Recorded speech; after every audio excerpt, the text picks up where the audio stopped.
Il y a 26 ans de cela, j'étais l'initiateur de toutes ces luttes qui mènent à l'émancipation de la communauté noire keltamachek au Niger d'abord.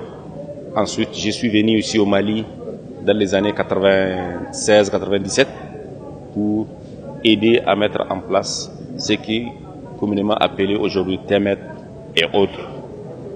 Donc, pour moi, la participation à un tel congrès est primordiale. Le premier conseil que j'aimerais faire, c'est que j'attire l'attention notamment de la communauté noire keltamachek de prendre son courage à deux mains et surtout ses responsabilités pour pouvoir s'émanciper définitivement.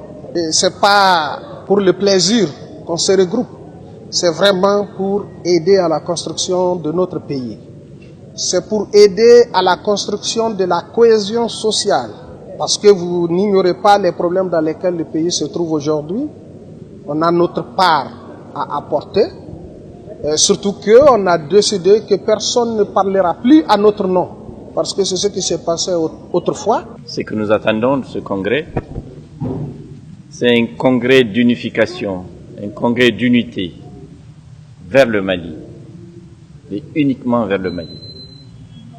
Je voudrais dire qu'il faut éviter de voir ces assemblées et réunions des communautés comme un repli sur soi, comme une recherche d'identité, qu'il faut plutôt les considérer comme des formes de contribution à la diversité, à la recherche d'une culture plus riche, plus humaine.